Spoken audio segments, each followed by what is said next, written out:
sabemos que es un circuito abierto, entonces cuando hacemos el análisis de DC para mirar la polarización del transistor, o sea, mirar en qué región está, cuánto es la corriente que circula por él, en DC se vuelve el problema que teníamos antes. Pero en AC, para las frecuencias de interés, este capacitor va a ser muy grande, él acopla directamente la tensión acá, ¿sí? Y nosotros vamos a estar interesados en la ganancia de tensión desde la entrada a la salida, es decir, la función de transferencia de aquí para acá, ¿sí? Entonces ese RG suele usarse muy grande para que en AC aísle eléctricamente estos dos nodos, ¿sí? En AC los aísle y pueda tener algo de ganancia de ese amplificador. ¿Qué pasa si yo no uso RG?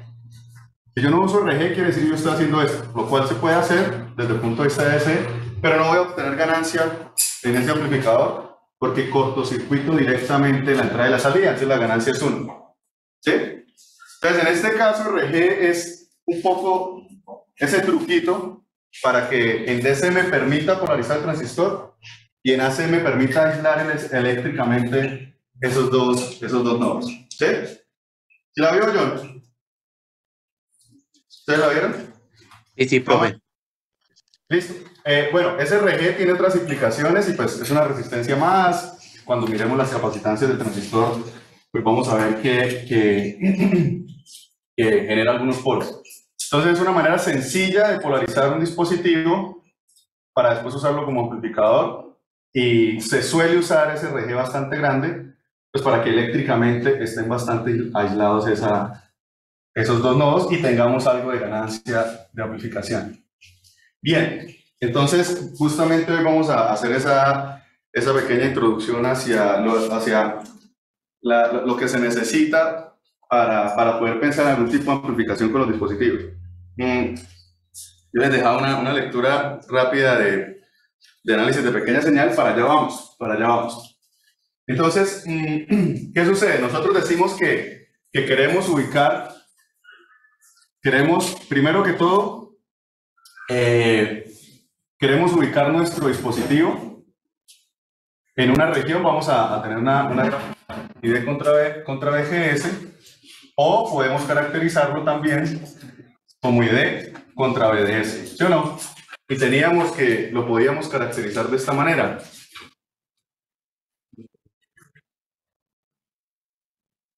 Cuando tenemos una gráfica de este estilo, recordemos que la otra variable está fija. Entonces, en este caso, quien está fijo sería BDS, ¿sí? Quien está fijo sería BDS, en principio. Y acá sería un BGS que está fijo.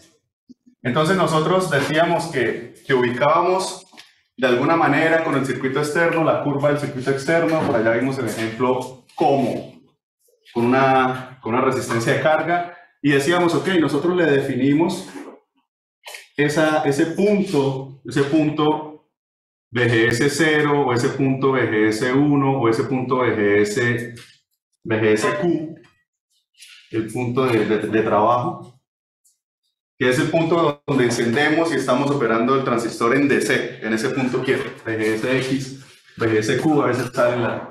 Entonces es un punto donde definimos el biasing. ¿Listo? Donde definimos el biasing.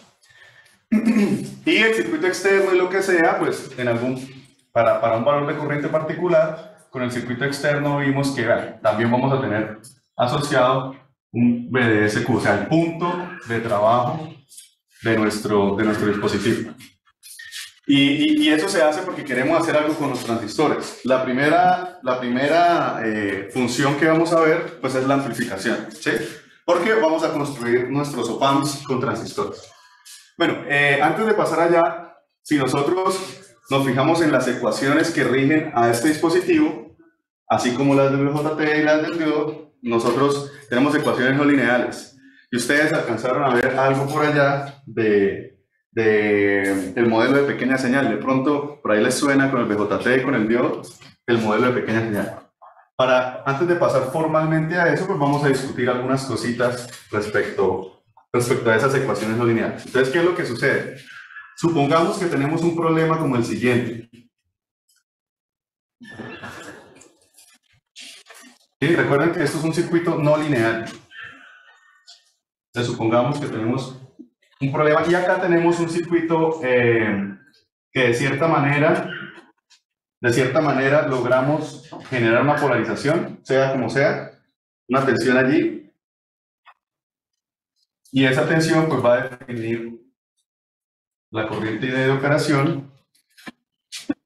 Bueno, todo lo demás para el transistor. Voy a poner acá RD, VDD.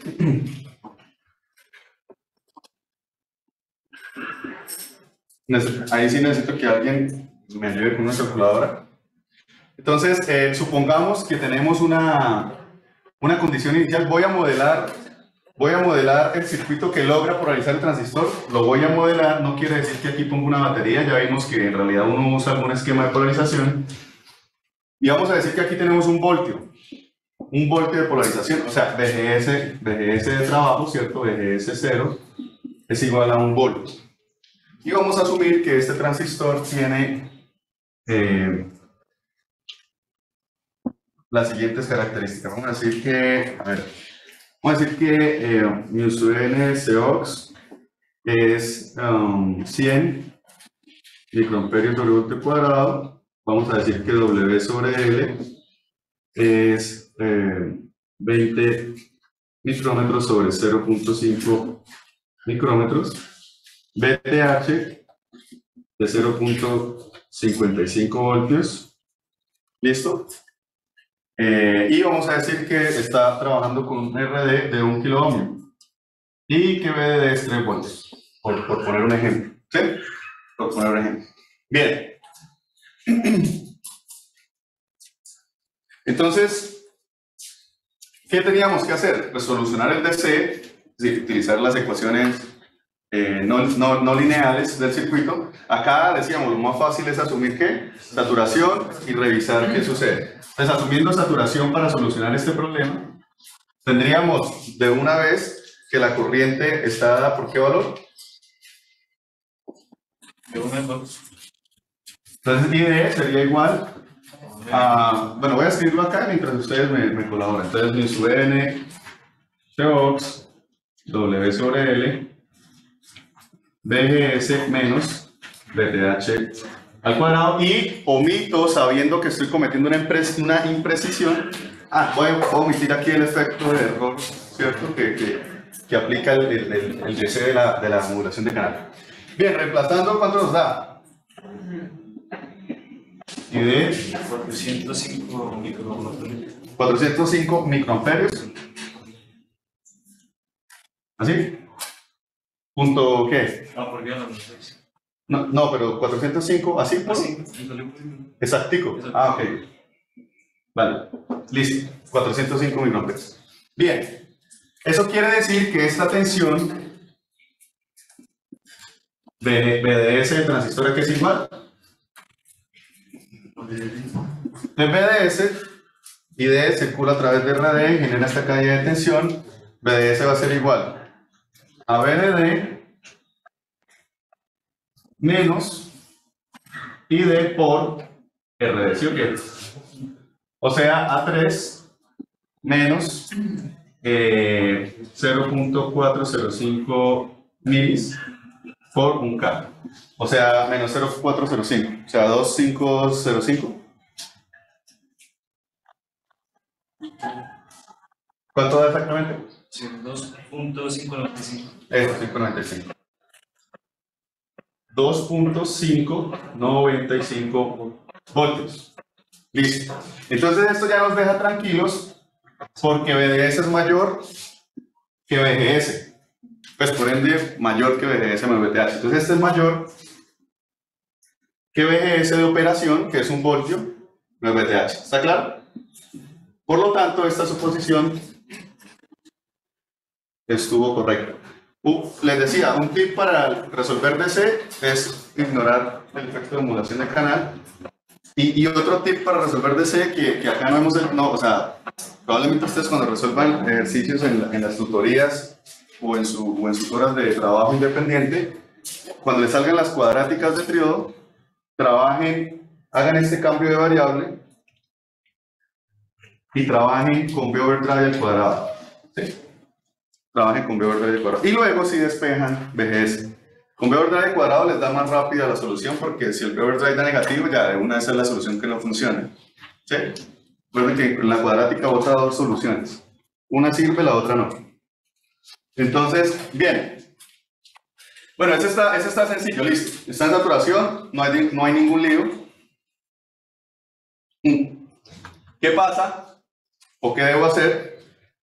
Si a este 1 voltio lo cambio, lo llevo a 1.02 voltios, o sea, lo cambio un poco, o a 1.1, o a 1.05 voltios.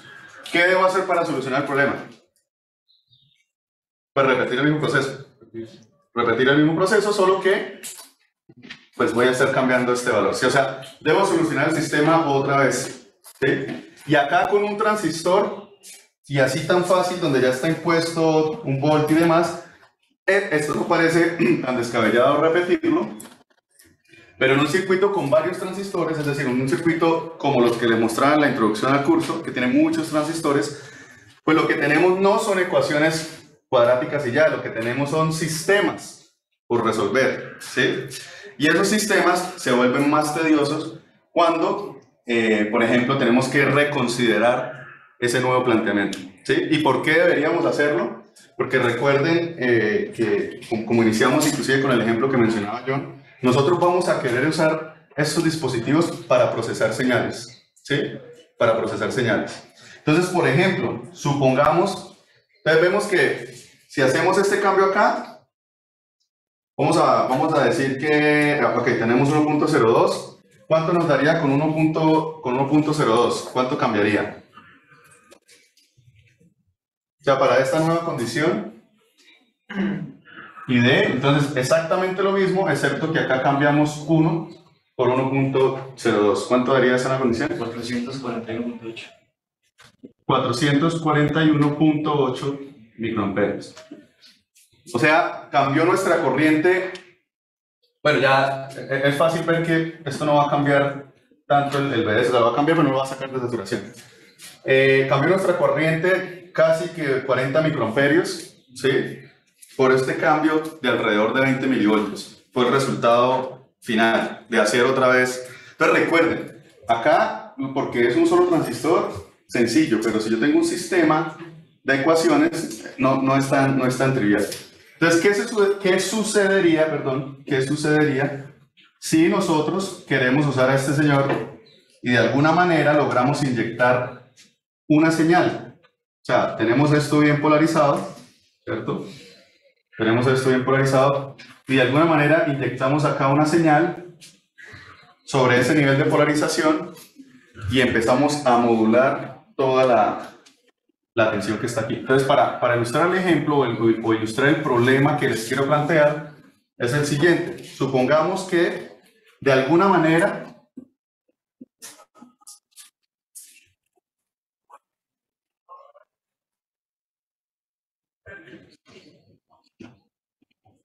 cuando decíamos, voy a poner aquí en función del tiempo, nosotros hicimos un ejemplo para VGS. ¿Cuál fue el primer ejemplo? 1 voltio, ¿sí? Para 1 voltio. 1 voltio con respecto al tiempo, según lo que pusimos acá, ¿qué es? Pues era 1 voltio constante. ¿Sí? 1 voltio constante. Y para ese voltio constante obtuvimos una corriente de alrededor de 405 microamperios. ¿Sí? Eso fue más o menos, o sea, somos un osciloscopio ahí.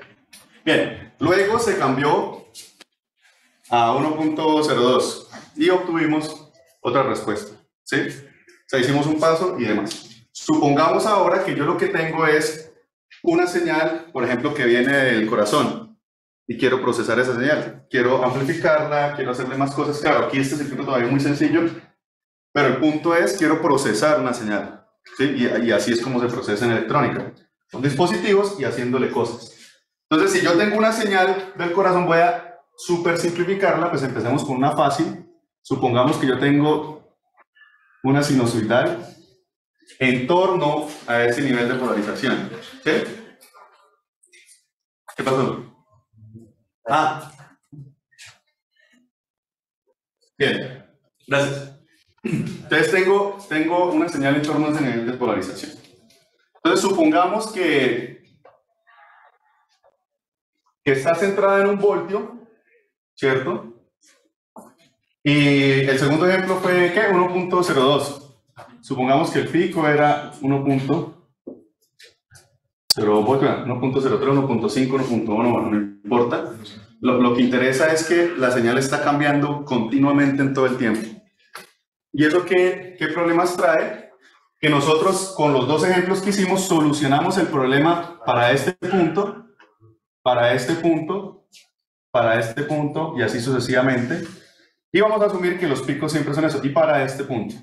Tal vez acá, bueno, no mentiras, este no, esto de acá, ¿sí? ¿Qué pasa o cuáles son las soluciones intermedias? ¿Qué tengo que hacer para solucionar el problema en los intermedios? ¿Sí?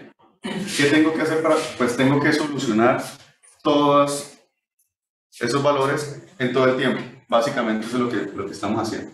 ¿Sí? Entonces se vuelve un problema porque como son sistemas no lineales, pues las soluciones se vuelven no lineales.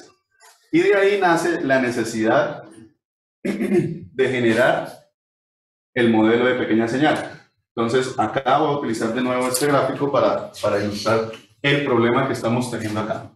Entonces tenemos ID y tenemos VGS.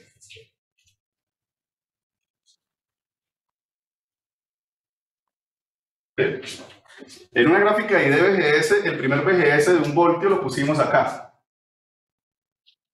¿Sí? Y para un voltio nos correspondía ¿cuánto en corriente? 405 microamperios. Eso que está ahí es cuadrático. VGS con el tiempo se va, aquí puse un ejemplo nada más, hasta 1.02 y digamos que hasta 0.98. ¿Sí? No, mentira, 0.98 sería apenas un cambio de 0,88. 98. Sí, tienes razón. Sí. 0.98. Entonces, yo tengo un cambio en el tiempo. Desde el punto de vista de VGS, estoy cambiando entre estos rangos, ¿sí? Porque estoy queriendo procesar esa señal. Entonces, si yo estoy cambiando dentro de ese rango, es como si estuviera cambiando acá también entre ese rango. Voy a exagerar y vamos a decir que el rango es este, ¿listo? O sea, yo estoy haciendo esto.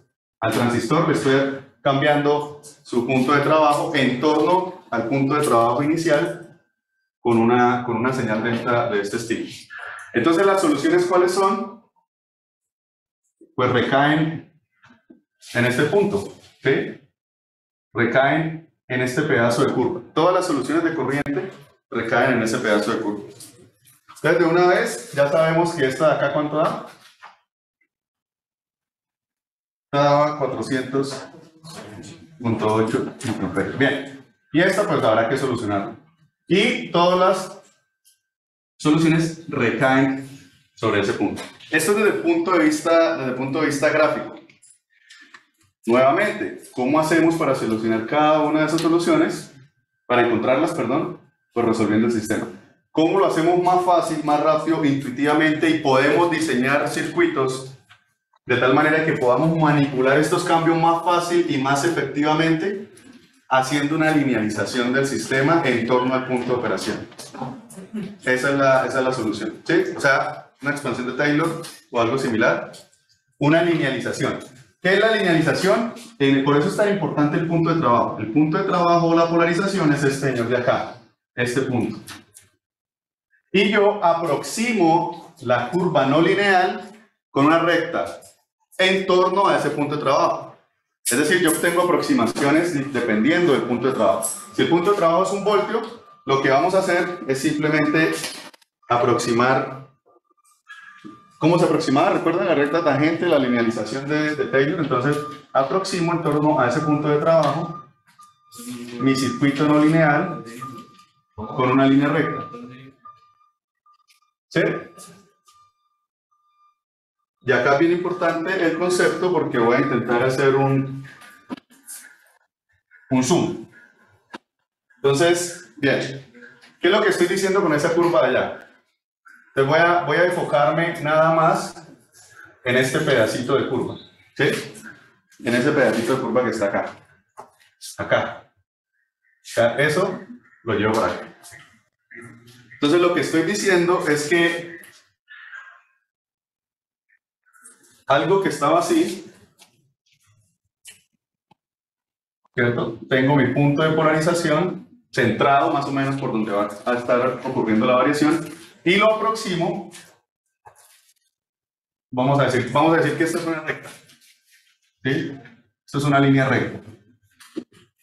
Lo aproximo por esa línea recta en torno a esas variaciones. ¿Listo? Y esa línea recta me permite hacer estimaciones en torno a esas variaciones mucho más rápido que solucionar el circuito con la línea roja, porque la línea roja no es lineal, mientras que la línea recta, pues sí es lineal. Esta sería la cuadrática.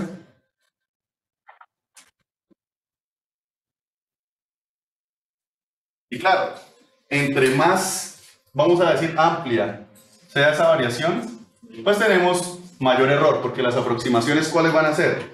Yo quiero saber ahora cuánto vale para este BGS2, ¿sí?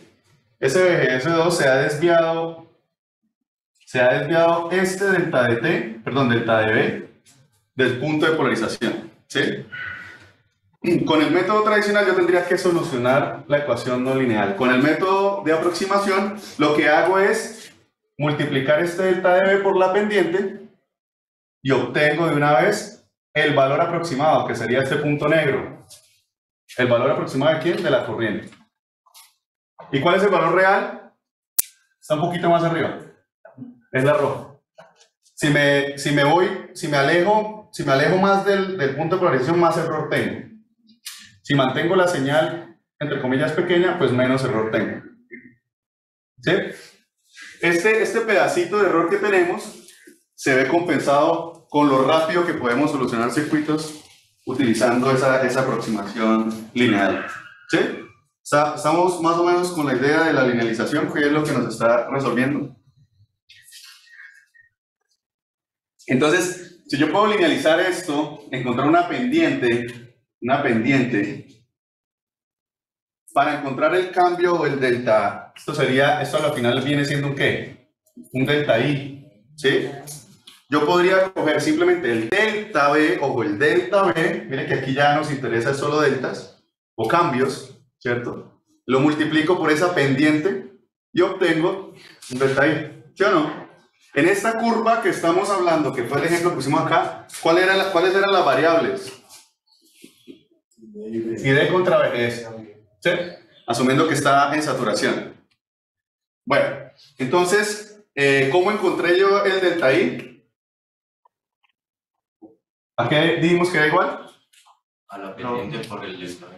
Exacto, entonces es igual, así como lo dijeron, a la pendiente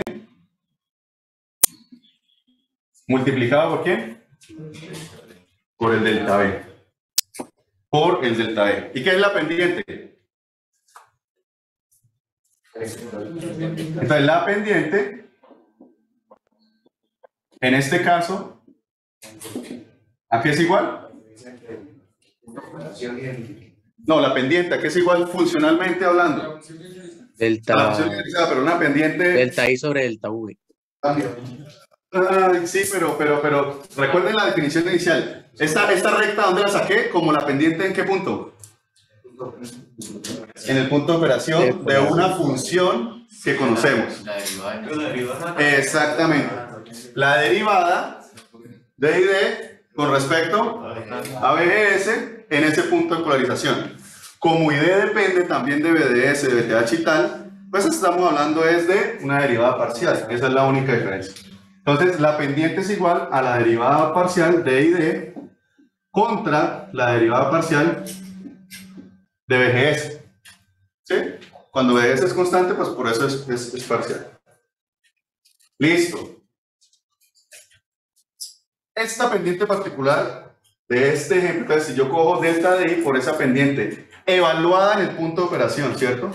Evaluada en el punto de operación, la multiplico por delta B, obtengo ese cambio de delta I, ¿sí? Obtengo ese cambio de delta I. A esa pendiente particular que está ahí, ¿cómo la llaman? Le ponen un nombre. Transconductancia. La transconductancia del transistor. Y le ponen un simbolito así. M. GM. ¿Sí? GM. Tal que lo que nos está diciendo este ejemplo que acabamos de dibujar es que nos está diciendo que el cambio o la transformación que hay para obtener delta I es simplemente M multiplicado por el cambio delta B. ¿Sí? ¿Sí? El delta, los cambios, las variaciones. Hicimos un ejemplo con una señal sinusoidal, entonces el delta estaría representando esa máxima amplitud de variación. ¿Sí? Esto para que nunca coloquen que IDS, ningún IDS en DC es igual a GM por VGS. O sea, esto no. Esto no. Para que no confundan estos dos términos. Aquí estamos hablando de cambios, de pequeñas variaciones. ¿Y por qué pequeñas variaciones? Porque es que si las hacemos muy grandes, ya cometemos más error. ¿Qué quiere decir pequeño? Bueno, ya ahorita miramos qué quiere decir pequeño, pero por ahora es que las transformaciones entre las pequeñas variaciones se hacen a través de derivadas. Eso nos lo decían en cálculo 1, 2 y 3. ¿Listo? Las transformaciones se hacen a través de derivadas. Bien. Entonces, basado en eso, ¿qué es GM? Basado en esa relación particular. Entonces, esta es la definición general. Para cualquier transistor, aplica para cualquier dispositivo que conduzca una corriente y una tensión en otro lado. Pues es simplemente una transconductancia. Entonces, ¿qué es GM? Para el transistor en saturación, o sea, para esta curva. ¿Qué es GM para el transistor en saturación? Entonces, para esa curva, GM va a ser igual a ¿qué? A la derivada respecto de VGS ¿de quién? De ID. ¿Y qué es ID? Un medio. Un medio. Pues N, Cox, omega sobre L por VGS menos VTH. Al cuadrado.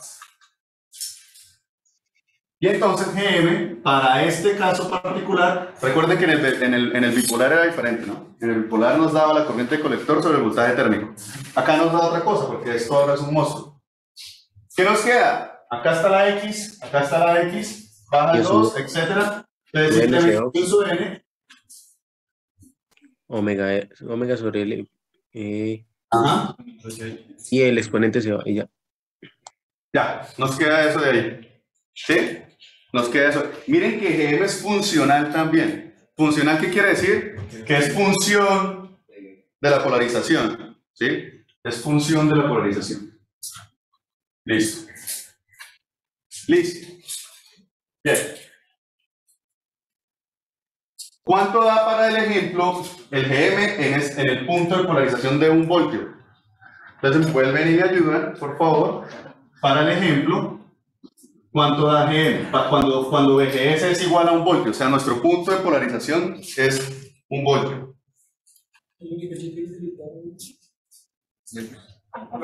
Acá, ya no va con el medio y no va al cuadrado, ¿no?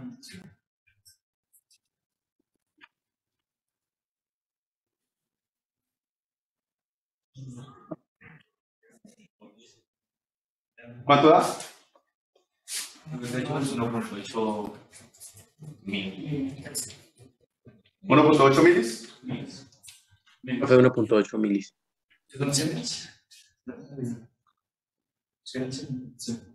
Milisiemens, ¿cierto?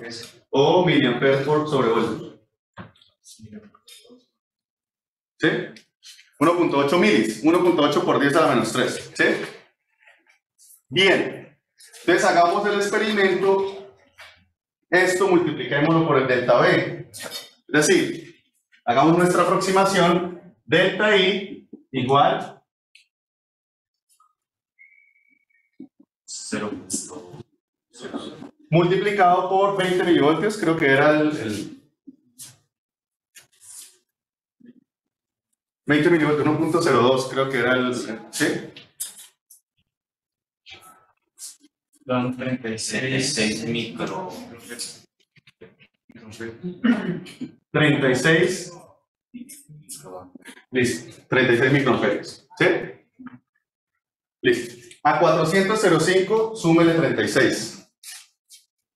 Casi 35, 41, vea, ahí está. ¿Sí? Está lo mismo. Mire que aquí tenemos delta I igual M multiplicado por delta B. ¿Sí? Delta B. Entonces, GM multiplicado por delta B nos da delta I. O sea que el nuevo I es el I que estaba antes más el delta I. Más el delta I. Más el delta I. Miren el nuevo I. Delta I, o sea, hay un cambio delta I de más 36 microamperios. Si aquí sale un signo negativo, pues lo estoy restando. Entonces, 400.05 más 36 nos cuadra casi lo mismo que esto de acá, ¿sí? Y esto es mucho más fácil de calcular que ponerme a resolver el sistema otra vez no lineal, ¿sí? Otra vez no lineal. Bueno, esta es una manera de ver el problema. ¿Qué es lo que geométricamente estamos haciendo esta vaina de acá? ¿Sí? ¿Qué es lo que matemáticamente estamos haciendo? Esta derivada y esta aproximación de acá. ¿Qué es lo que circuitalmente estamos haciendo? Eso es más chévere. Lo que circuitalmente estamos haciendo, o acabamos de hacer, es que estamos cambiando nuestro dispositivo que trabaja con ecuaciones no lineales. Profe, qué pena, ¿podría acomodar la cámara?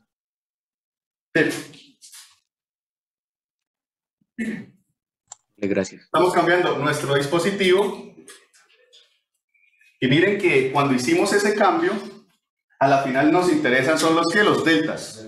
Los deltas porque la polarización ya la conocemos y de ahí nos pasamos para pasarnos a los deltas. ¿Listo? Entonces lo que estamos haciendo es, pues, ok, polaricemos el dispositivo, ¿sí? Y luego nos olvidamos de él como un circuito no lineal y trabajamos sobre los deltas. Entonces lo que acabamos de hacer es esto. Reemplazamos nuestro dispositivo, lo acabamos de reemplazar, frenador, surtidor y compuerta, por un circuito que nos dice multiplique multiplique el delta, multiplique el delta VGS, y eso le escupe, ¿qué le escupe? Un delta de I, ¿sí? Que circuitalmente esta vaina está conectado a lo que sea que esté allá arriba y acá a lo que sea que esté aquí abajo, ¿sí? Eso es lo que estamos diciendo desde el punto de vista. Ya vamos a formalizar esto. Aquí parece un poquito como enredado el asunto, pero ya lo vamos a formalizar. Tenemos el delta VGS y lo llevamos y estamos haciendo eso. Esa es la transformación que estamos haciendo cuando estamos intentando encontrar ese delta I. ¿Sí lo ven? Eso es lo que circuitalmente acabamos de hacer. ¿Alguna pregunta? Profe, ¿cuál es el rango máximo para decir que es pequeño? Ya vamos para allá. Ya vamos a mirar qué significa eso. Profe, ¿me puede repetir? Sí, finalmente, ¿qué es lo que pasa? Circuitalmente lo que hemos puesto es reemplazar este transistor por una fuente controlada de tensión, perdón, por una fuente de corriente controlada por un delta de tensión, ¿sí? Ya vamos a formalizar la generalización de todo esto acá porque aquí hay más cositas y vamos a mirar en dónde es entre qué tan pequeño es. ¿Qué tan pequeño es? Bien, ¿algún otro comentario?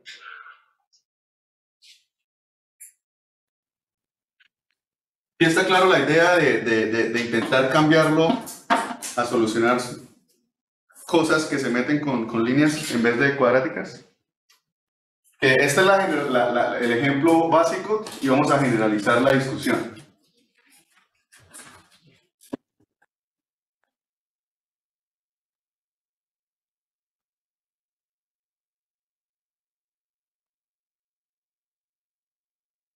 Y acá voy a mostrarles para que de cierta manera conozcamos un poco cómo, o sea, intentemos meternos en la mente de la persona que primero se le ocurrió esto. Entonces vamos a hacer lo siguiente. Básicamente nuestro problema o lo que nos está trasnochando la sesión de hoy, recapitulando, es que tenemos un dispositivo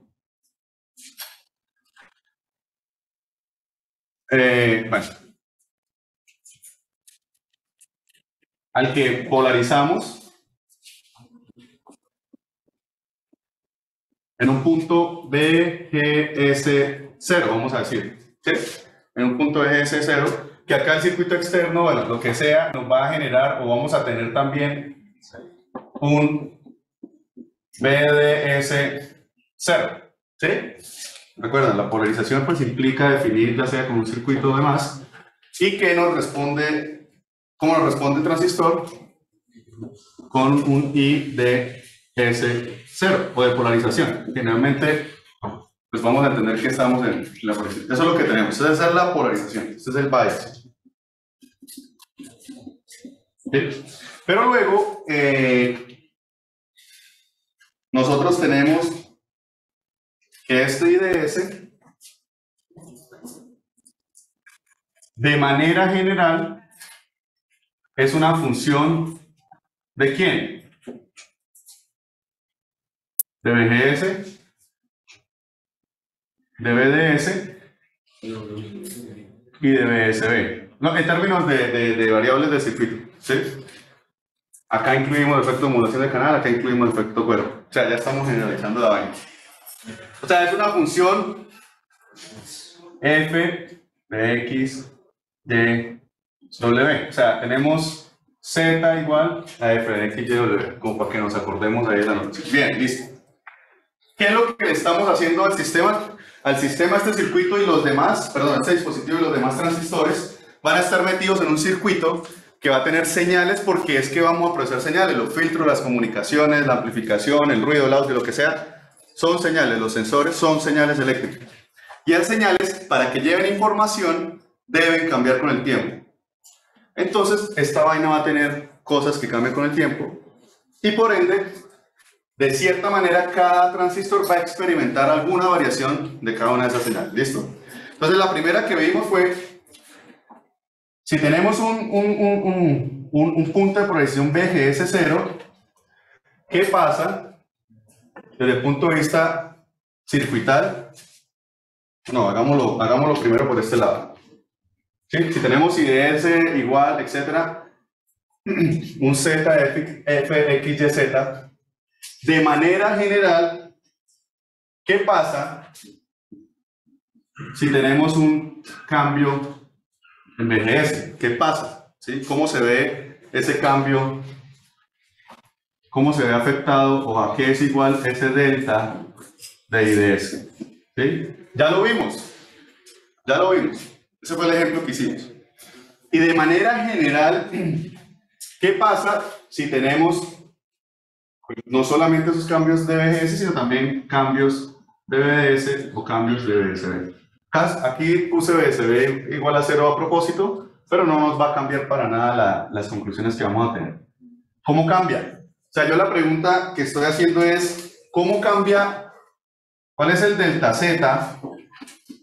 Si tenemos delta X, delta Y, delta W, ¿cuál es el delta Z? ¿Y cómo se ve circuitalmente esto acá? Pues, yo lo que estoy preguntando, en este primer ejemplo, en el primer ejemplo que hicimos es, ¿qué pasa si Z tiene un delta X y esto tiene un delta de BGS. ¿Cómo se ve afectado el delta ID? ¿Sí? ¿Cómo se ve afectado? O en otras palabras, la pregunta general sería, IDS ahora lo vamos a poner como un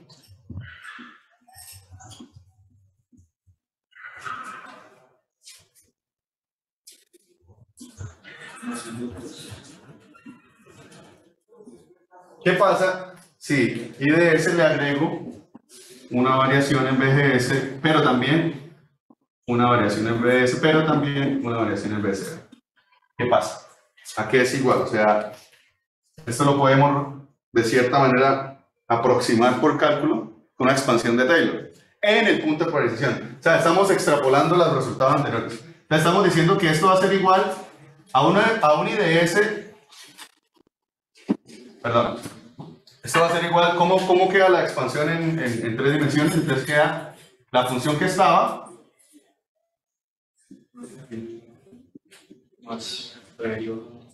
más el cambio, el delta IDS. Más la derivada parcial de BGS.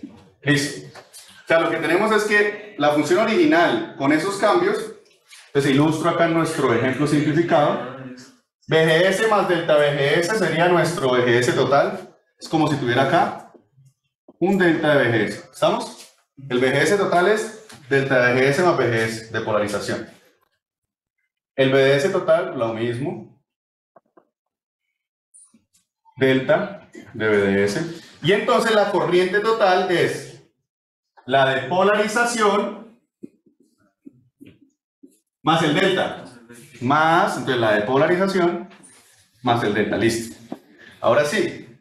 ¿Qué es este delta? Pues este delta es el delta de z que estamos intentando resolver. ¿A qué es igual ese delta? La derivada parcial. Entonces, en una función z de fxy, pues el delta z determinístico es igual a ¿qué? A la derivada parcial de f respecto a x por el delta x, más la derivada parcial de f respecto a y por el delta y, más la derivada parcial de f con respecto a w por el delta w. Eso es el delta total. Nosotros vimos el ejemplo nada más con este pedacito. En magnitud. ¿Sí? Para el máximo. ¿Qué? ¿En magnitud qué? Los delta. Magnitud de la derivada. No. Este es el valor tal cual como está. Delta z. O sea, aquí podemos tener deltas negativos. Deltas negativos implica que le estamos restando desde el punto de polarización. Bien. ¿Para qué todo eso? ¿Para qué todo eso? Entonces, pensándolo de esa manera, podemos hacer lo siguiente con este circuito. Voy a pintarlo.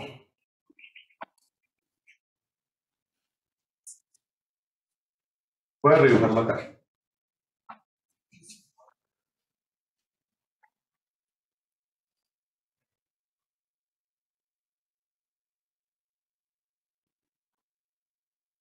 Lo que puedo hacer es reconocer que hay una porción que me la da completamente la polarización, que es lo que hasta ahora ya conocemos, la solución del punto de polarización. Y la otra porción la obtengo ¿de dónde? De las variaciones, ¿sí? De las variaciones. Completamente me la dan las variaciones. Que miren lo que queda aquí. Los deltas, derivadas y los deltas, ¿sí? Las derivadas y los deltas. Eso es lo que quiero que quede en mente. Entonces, yo creo que va a ser más conveniente si hago el siguiente gráfico acá.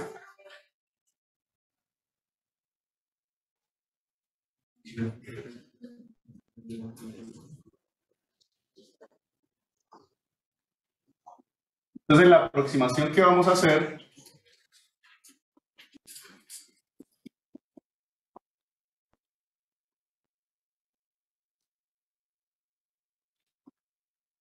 es que para solucionar este circuito,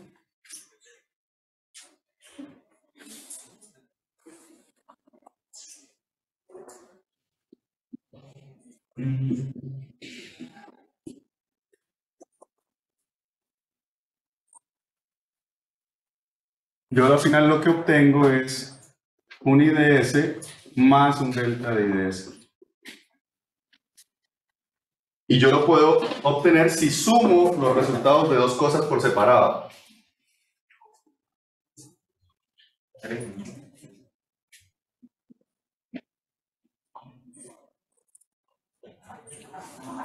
El bias, que es como si no existieran los delta,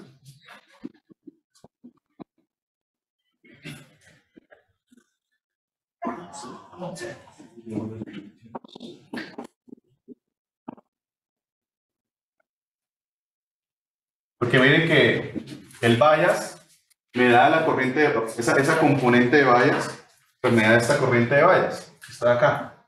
¿Sí? Entonces el primero, para resolver el sistema completo, el bias, o lo que se conoce como el DC. ¿Sí? La polarización, el DC, lo estático. Y luego desagregar otro sistema o analizarlo completamente aparte, un sistema de deltas, de pequeñas variaciones. Es decir, yo podría decir, ok, el resto de las componentes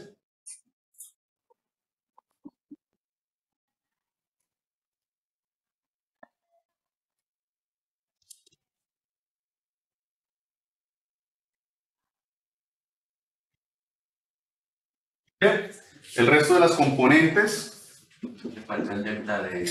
Como una no importa, superposición. aquí ¿Sí? lo simplifiqué, el delta de BSB. ¿Sí? Aquí lo simplifiqué. Como una superposición, algo así, sí, profe. Exacto, más o menos es básicamente eso que estamos haciendo. Delta BS, y bueno, delta BSB pues lo simplifiqué allí nada más para llevar el mismo ejemplo que con el que arrancamos. No habría una fuente de... Y entonces acá aparece un delta IDS, ¿sí? Un delta IDS. Un delta IDS. O sea que este es el circuito de los deltas o de los cambios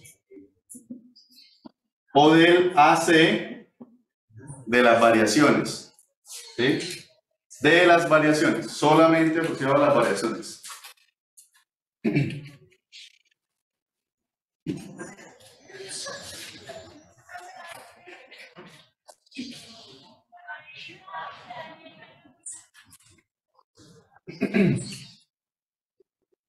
Si nos enfocamos en este circuito de las variaciones, pues voy a hacer un zoom acá.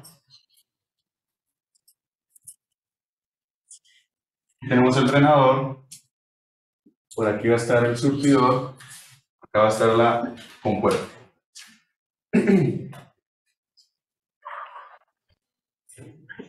Y aquí está nuestro transistor, ¿sí? Solo que voy a pintarlo de manera diferente. Voy a dejar solamente las variaciones en este ejemplo, ¿cierto? Delta de VGS. ¿Sí? Entonces, recordemos que tenemos escrito allá que el delta de idea que va a ser igual. Total. El delta de idea va a ser la derivada parcial de la corriente con respecto a VGS multiplicado por Delta de VGS. Más la derivada parcial de I con respecto a PDS. PDS por el delta de BDS. ¿Sí? Y más, bueno, la derivada parcial de I con respecto a BSB por el delta de BSB. Acá, en este ejemplo, BSB es 0, pero agregarlo es sencillo. Al punto que voy es que, miren que este circuito de solo cosas azules y solo deltas, la corriente que circula de drenador a surtidor, ¿sí? Delta BDS, esta corriente es igual, en este caso, a dos componentes, de manera general tres, a este y este, ¿sí o no? ¿A qué es igual? A la suma de dos corrientes. En este caso tres, de manera general tres corrientes. Para el ejemplo particular de 2 porque BSB es 0. ¿Sí? Estamos diciendo que aquí BSB es 0. Entonces, una corriente que es igual a la suma de dos corrientes, pues modelarlo eléctricamente es ponerle aquí unas fuentes.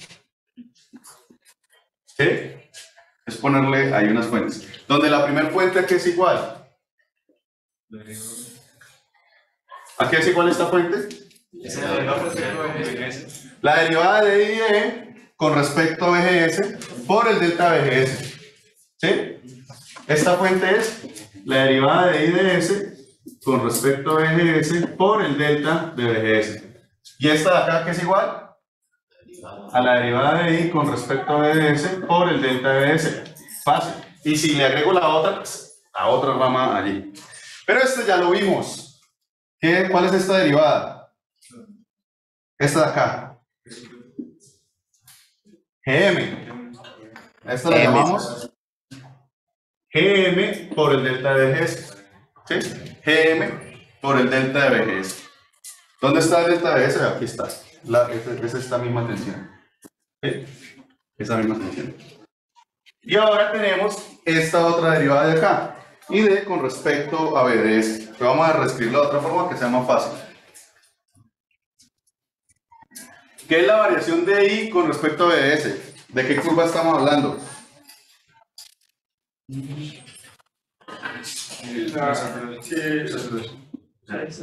Estamos hablando de la DID con respecto a BDS. Y si lo queremos en saturación, estamos hablando del efecto de modulación de canal. Estamos hablando de la pendiente de ID con respecto a BDS. Estamos hablando de esta pendiente. Sí, estamos hablando de esa pendiente. Estamos hablando de un cambio de corriente con respecto a ese cambio de tensión allí. ¿Sí? Estamos hablando de un cambio de corriente con respecto a ese cambio de tensión. Bien. Ese delta de I con respecto a BDS va a aproximar así, ¿cierto? Delta de I con delta de BDS. ¿Sí? La pendiente la estamos aproximando, linealizando entonces, ¿cierto? Y esto tiene cara de resistencia, porque es una corriente IDS, que depende de la tensión BDS. Esto como tal tiene unidades de ohms a la -1, en realidad, porque es corriente contra tensión. Entonces, convenientemente lo que hacemos es voltearla. Delta de BDS con respecto al delta de IDS a la -1 tiene unidades de resistencia. Y eso se define como la resistencia de salida del transistor. ¿Sí? Esta derivada delta de BDS, esta de acá, se define como la resistencia de salida del transistor, R0. O sea, como una resistencia de deltas, ¿sí? Como la pendiente que está acá. Entonces esta pendiente es igual a ¿quién? A 1 sobre R0, por definición. Entonces, si nosotros tenemos acá, fíjense que es más fácil, por el teorema de absorción de fuente, ¿cierto? Reemplazarlo por 1 sobre R0. ¿Sí? Mire que tenemos ahora una tensión. Perdón, todavía no he aplicado el teorema de absorción de fuente. Simplemente puse la definición de R0. ¿Sí? Bien. Ahora sí viene el teorema de absorción de fuente. Es una fuente controlada de corriente, cuya corriente de control en la rama depende de la tensión en esa misma rama. Mire que la corriente es delta de BDS. ¿Dónde está delta de BDS? Es esto de acá. ¿Sí? Sobre R0. Sobre esa definición. Entonces yo puedo reemplazarlo sin ningún problema. Quito la fuente controlada y lo reemplazo por una resistencia de valor R0. Por eso se le llama la resistencia de salida del transistor. Y este sería el modelo de pequeña señal básico del transistor MOSFET. Con la diferencia de que ahora nosotros vamos a llamar a ese delta IDS, lo vamos a llamar por conveniencia en la notación, y de S minúscula. Y a los deltas de tensiones, pues los vamos a llamar PGS minúscula, y así sucesivamente. ¿Está escribiendo en el otro tablero? Sí, No sé. sí, ya lo cambio.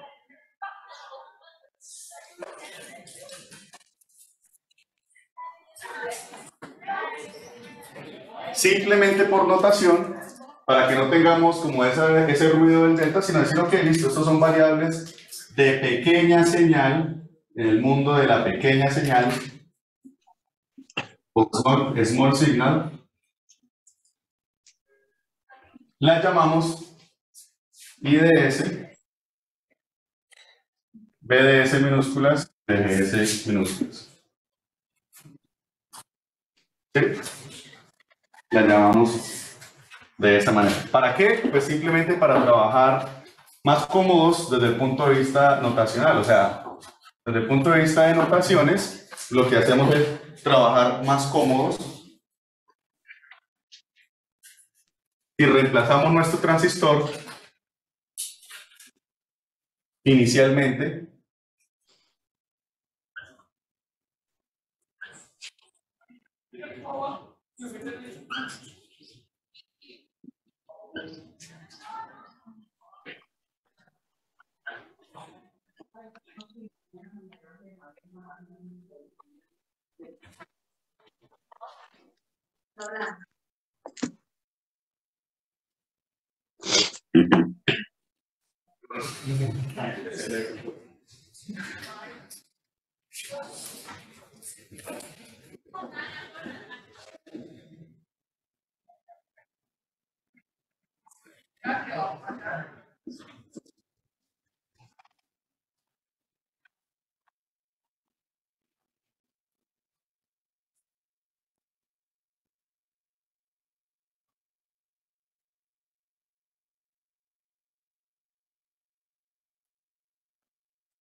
y entonces nuestro transistor MOSFET lo convertimos en un circuito totalmente lineal y podemos hacer operaciones, aplicar las leyes de circuitos en este mundo idealizado de las variaciones nada más. Los resultados que se obtienen aquí no son nunca valores absolutos. Los resultados que se obtienen aquí, ¿qué son? Los deltas. O sea, este IDS minúsculo, o sea, si yo por ejemplo estoy hablando de un transistor real, recuerden, el IDS total real que voy a medir, ¿a qué es igual? Al IDS del bias más el IDS minúscula. ¿Sí? Es igual a eso. Ese es el IDS total que vamos allá.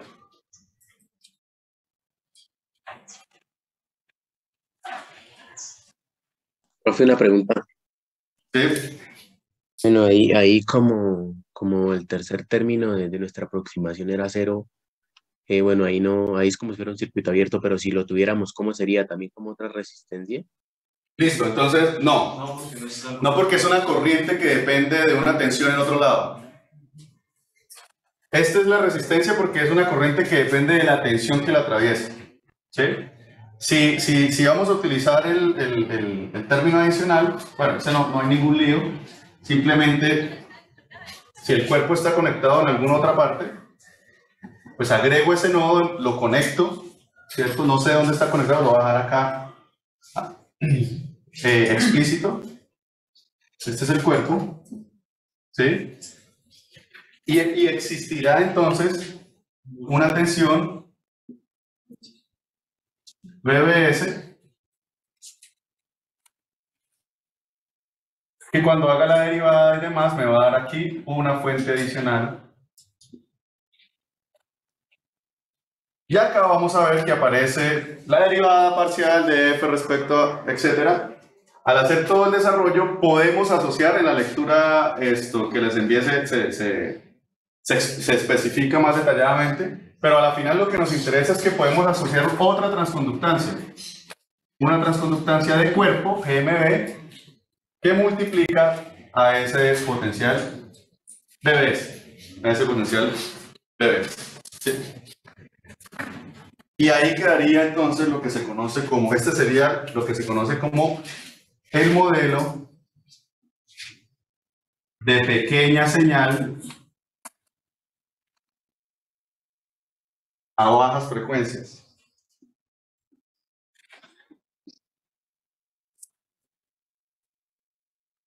Con el que vamos a iniciar. ¿Por qué a bajas frecuencias?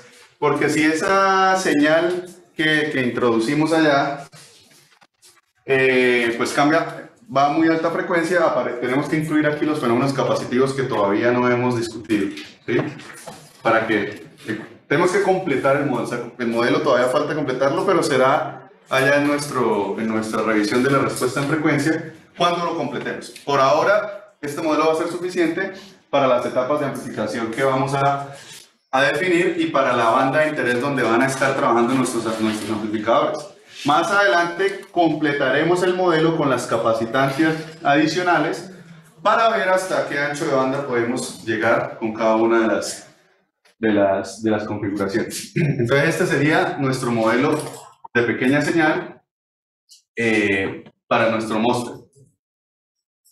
Este modelo de pequeña señal, por tratarse de deltas y siendo cuidadosos en las definiciones de los voltajes, en este caso de los voltajes de pequeña señal, y siendo cuidadoso en las direcciones de estas corrientes, recuerden que los deltas pueden tener signo. Cuando ustedes hacen el mismo análisis para el PMOS, da exactamente lo mismo. No hay que cambiarle nada. O sea, este mismo modelo sirve para el PMOS. ¿Listo? Sirve para el PMOS. Es exactamente el mismo modelo del PMOS. Entonces no hay necesidad de hacerle el cambio. ¿Por qué? Okay. Bueno, hagan la lectura de reflexión y se van a dar cuenta. Cuéntame. No, le iba a preguntar ahí, profe, que entonces VGT no sería BSG. No, lo podemos trabajar así, pero manteniendo aquí VGS y... ¿sí?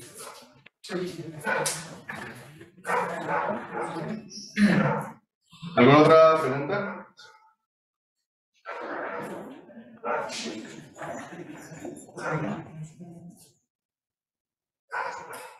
Vamos a hacer una pausa de 5 minuticos y retomamos, ¿vale?